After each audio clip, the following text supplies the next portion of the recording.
and Jazz Dyslexia. My name's Adrian. Today I've got another ShadowDark supplement review for you. I'm looking at Twisted Tales. So there are, well, I currently own 3 of the volumes. There is a 4th that I've just found on TTRPG. So I'm going to take you through, sort of review this, see what's included in it.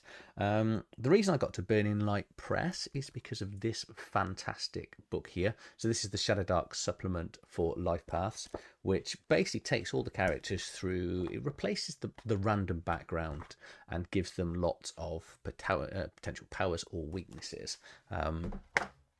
And hopefully there will be a video up here linked, so if you can go and see the video for that. However, so yeah, I thought that's a fantastic book. So let's take a look at the Twisted Tales. So we're going to start with volume 1. I'm going to do all 3 over a series. So before I get into that, if you like this sort of thing, please do like, share, subscribe to the channel. Okay, so where can we get Twisted Tales from? So I bought my copy of TTRPG, and here we have Twisted Tales Volume 1 by Burning Light Press. It's available in PDF or softback cover. It is 20 pages, so you can see it's a nice little thin zine. When you order this, it comes with a booklet. You're going to get 2 maps included, and you get 2 tokens for. I'm not going to tell you what you, well, the end level boss, but I'm not going to spoil that part as yet. So what do we get? So included in it is an adventure. There's this map, as you see here, of the dungeon. There is a hex crawl with 14 hexes on, map of the area. So yeah, it comes with this a new class, an adventure, and a dungeon, all within this tiny little book. Okay. So I'll get over to the book and we'll have a look. Oh, sorry, if you are going to purchase this, my affiliate link will be in the description of the video, and so if you use that and go to the drive-through RPG, if you pick this up, it'll help just, you know, because I paid for these, so it will put a little bit more back into the channel so I can buy other things to do more reviews. And more importantly, if you buy anything else on drive-through RPG, I'll get a slight percentage of that. It doesn't actually change the price you're paying either, so it just does help my channel out. So, right, let's just then get into the book. So here we have the front cover. The front cover is the first thing that attracted me. I was like, this is great. It's going to be a nice horror Twisted Tales. So it's volume 1. It came out in December 2023. Okay, so it's a small little book. It is hyperlinked as well. These Americans are smart. It's always good.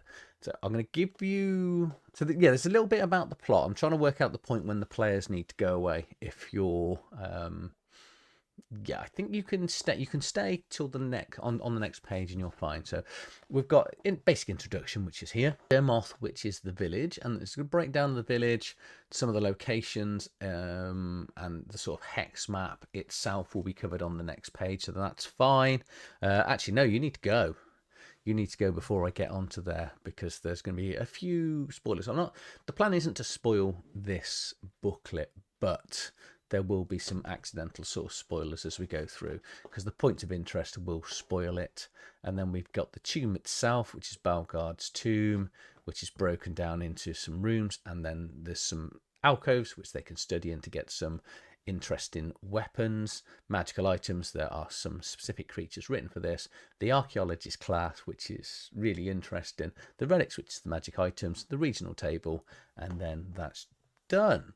One thing that was quite hard to find, as I wasn't really sure whether this was a starting level adventure or not, it's hidden in here. So the Tomb of Balgard, with ancient evil on the verge of resurrection, a challenging mini dungeon for parties of 1 to 2 level.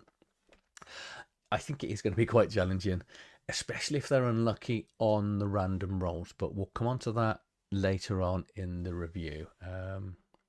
Okay, so let's just go over. If you're a player and you want to go with Games Master to buy this, send them to look at my video so they can make a decision. If you're a Games Master and actually decide, you know what, I can give this a go, stick around, because you can run this. It's a nice short adventure. It's a good starting point without sort of spoiling too much. Obviously, you're going to need the main rule book, but and then just this, which was what, £3-4. Okay, so here is the starting hex map.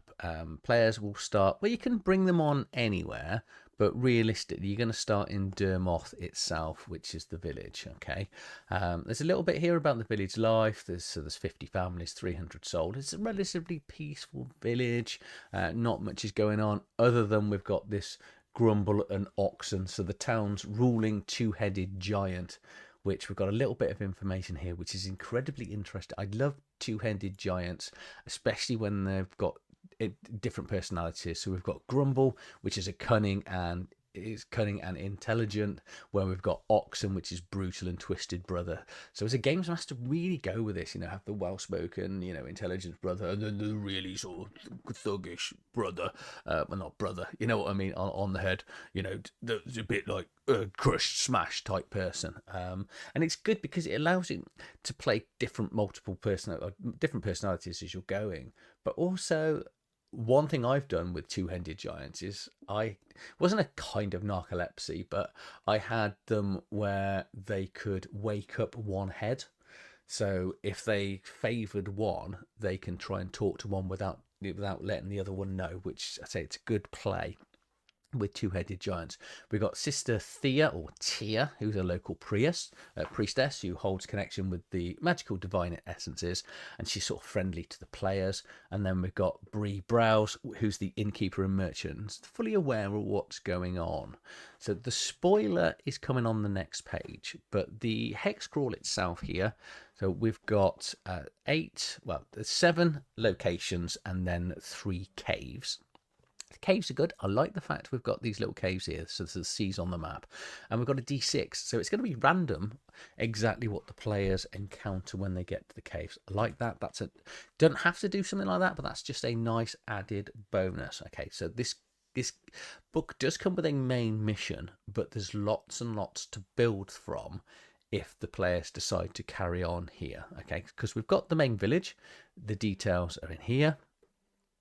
There then is a forester's hut, which is at 2, which is just across here. So this is a person that doesn't want to live in the village anymore. They don't really like the politics that's going on. We've got Sickle Stone, which is on a lake and that's got some magical abilities. Balgard's 2, which is just one area to the north, which is a slight problem, which I'll talk about in a bit. Mistress Tower, which is over to the west. We've got Scrapper's Mine, which is a derelict dwarven mine that's going to have some sort of magical items and things in. And then we've got Zalrog's Lair here, which is an ancient sleeping dragon that no one's seen for about 2,000 years. And then a variety of forests and things and the caves in there, okay. With that, as we get into the village, we'll have a little bit more details on the village. I say it talks about the forester's huts, the Sickle Stone and the magical ability that's there, the tomb itself, the tower, which has got this ancient elf, very bitter elf, that a long time ago in the lair. So we've got Balgard here, who was killed and slain and encased for a long time to make sure he never got back out. And this elf, his job is to just stay there forever because he's immortal, and to make sure that Balgard never gets resurrected and the humans never accidentally resurrect him. Okay, you can see what's coming in the plot, can't you? We've got the magic mine, the mine with all the magical items and gems and gold, etc. in there. Ancient dragon. So there's some really good additional plot hooks and ideas if the players want to sit around and stay here. And then we're going to get into the tomb. So I'm just going to talk about the slight issue on the map. So because this is a sort of hex crawl map, and so you're going to have to sort of play it, I would, that either no one knows where the tomb is, because one thing you don't want the players doing once they start discovering everything that's unfolding is just going straight to that tomb, because if they go straight there at level 1, I think they're going to die.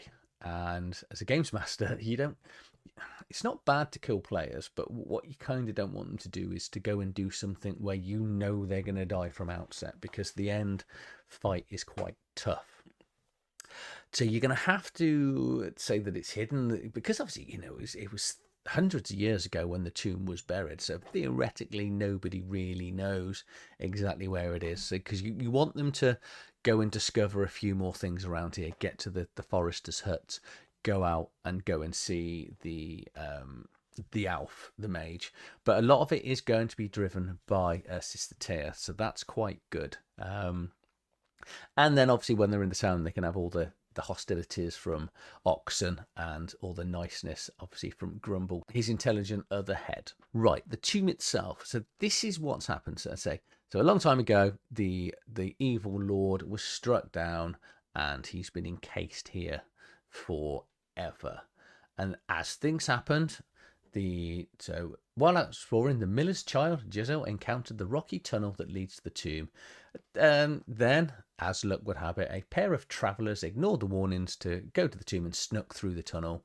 One died in there in one of the traps, and the other one was killed by one of the creatures in there. The blood then that was in the tomb allowed the ancient ritual to start taking place, and the necromantic lich, mummy, whatever you want to call it, starts rising from the dead.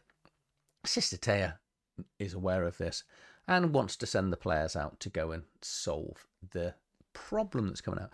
The tomb itself, so I don't really want to spoil what goes on in the tomb. The tomb is pretty interesting. There's only 8 rooms in there, but I like it. It's well described. All the rooms are, well, apart from 2, are slightly different. It's right, 2 of the rooms are practically the same. There's a good little trap in here, which is always good. There are the 2 rooms that are similar have these alcoves in, and they're going to need to search the alcoves, because one of the issues they're going to get is when they come to fight the big bad at the end, they're going to either need silver or magical weapons. And this is what I mean about you're going to have to sort of slow down the players somehow, because you're going to need to make sure they get some magical weapons. There's a magical weapon in the dungeon. There's a second one. Well, there's 2 in there that they can find. Technically, there's a third that you could allow, and then they could find things out while they're out in the mines, etc. So you want to spend a little bit of time, get them up to level 2 before they go in there, because when we get to the creature stats, Balgard the Mummy Lord is the main bad guy. It's got 20 hit points. That's not massive. However, every time anyone dies in the tomb, the AC is going to increase and the hit points are going to increase as well. And it's got a few hard hitting powers, and it's not going to run away. Okay, but mainly it's only damaged by silver or magical. So the players are unlikely to have silver unless there are other sort of witchery type character classes and stuff that you can have. But obviously silver weapons are expensive for a first level character, and having sort of magical resources could be harder to get hold of. One of the things included in the game, I said, so we've got the 2 maps that are included, but there are 2 VTT tokens for this Mummy Lord, they're brilliant. And the one's got this really exciting, edge to it that goes round. Okay, 2 other creatures in there, so the Bone Discipline and the Verdant Ichor, which are interesting. We've then got this really, I don't know how I quite feel about this archaeologist class. I like it, but I don't know whether you're going to get many players that will play it. I'd play one, but then I tend to now want to be someone that's more helpful in a party as opposed to out and just fighting or hiding in the back and killing, or the charismatic one, because this is going to be a really useful class. So, keen-eyed adventurer who seeks to explore the world. The weapons: blowgun, crossbow, dagger, hand axe, scimitar, short bow, short sword, spear, sling, staff, and, as you'd imagine, whip. Armor: leather armor, shield, and possibly a hat, and then a d6 hit points. But special abilities, it's going to pick up 4, which is quite a lot. Friends abroad: you have at least 1 acquaintance, often an innkeeper, sage, or shopkeeper in every major settlement you ever visit. That's a really good power, but there would be a lot of players that would just disregard it. It's going to be so handy to have that in adventures and campaigns. Historical knowledge: you gain advantage on checks to recall the history and lore of a place or object. Obviously, referee's discretion. You're going to know 2 additional rare or dead languages, and the relic identification: you have a 2 in 6, so 1/3 chance of identifying cursed items on site. That's the power I don't want my players to have, because I love giving out items with a benefit and a curse attached, or just a curse, depending on how annoying my players have been. And the talents are, as you're going to expect, increases to stats, some increases to range attacks, and some advantages on some different things. Okay, and then your titles. It's got D6 background, which is good, and some random starting equipment, which is always handy to have. And it's nice that this is on facing pages, so when you're looking through the book, it's just there, and it's nice and easy to give to your players. 4 magical relics in there. The game details where 3 of them are. So the Burying Blade is the one that is just disregarded in the dungeon somewhere, and they're going to have to search for that. If they're struggling, probably put it in a corner somewhere, because it doesn't necessarily say it's magic, but obviously it's in the relic title, so I would determine that this would be a magic item. So this is going to help them actually hurt the Mummy Lord at the end. Same as we've got here with the staff as well. D8 rumors. The rumors are what's going to help you sort of. There's one of them is going to stop them going anywhere near the mage, but I kind of like the idea that they're told to go there. But the mage hates visitors, turning them into pigs. So it's a good one. I really like that, because you need to send the players there to go and get the information. I think it's a chance to level up as they're hex crawling across the map. But they might not want to go there because they might not necessarily want to get turned into pigs. D8 random encounters, well thought out encounters. I like these. So it's things like 2 wolves ripping apart the corpse of a giant spider. Just interesting. As opposed to being 2 wolves being there, it gives them a reason to be there. And gives the games master a little bit more sort of narrative things to describe when the players turn up. Loot table, which does include a magical dagger, and dragon's eggs, and 1 in 4 chance of them being still alive.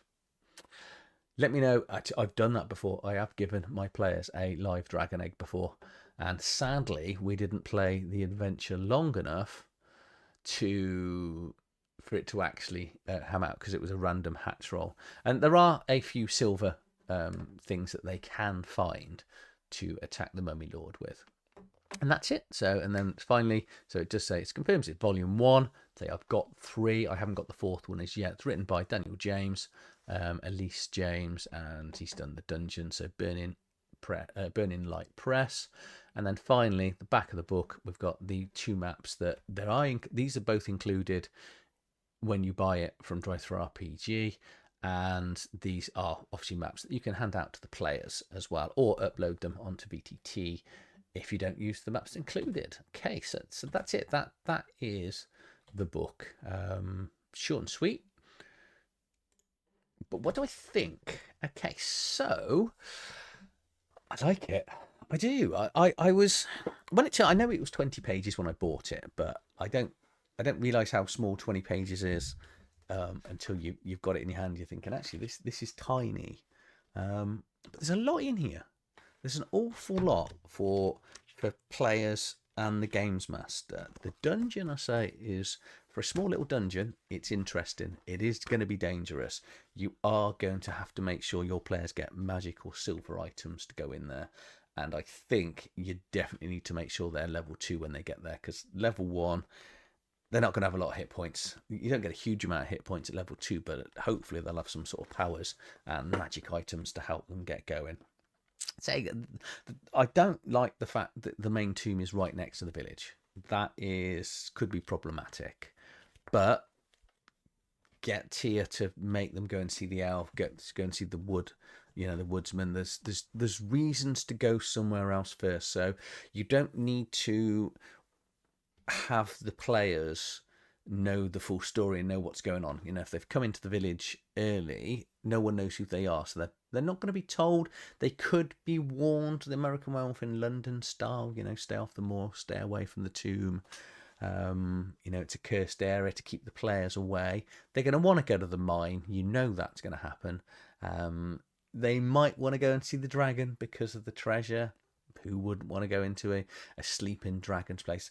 You've also you've got that hill giant as well. And then there is the subplot as well, because no one really likes the hill giant. They don't like the fact that the hill giant's taken over. And the barkeeper, what was the barkeeper called? Sorry. Bree, wasn't it? is she wants to sort of get rid of the hill giants. So there is also that going on for the players to do. So there's a variety of things for them to do. And what I really like about it is once you've done this or before you've done it, there's a lot to go at. So, you know, get rid of the hill giant, might want to get to second level or at least get the respect of the town first. It's good. It's generally good. Yeah, I'm pleased. I recommend this. I recommend you pick it up. And obviously, if you are going to pick it up, please do use my affiliate link. Looking forward to getting into volume 2 now. So yeah, I'm going to do the whole series. So I've got 2 and 3 to read through. I've still got 4 to pick up. So I only noticed 4 was out today when I was prepping for this. I only thought there was 3 at the time. So, but if you've enjoyed this video, please like, share, subscribe to the channel. I've got a lot more ShadowDark supplements and expansions to pick up. If there's other things you want me to look at, also let me know down in the comments below. I'm always interested in reading stuff. Yeah, so if you're liking this, like, share, subscribe to the channel. I'll see you on the next video. Thank you for watching.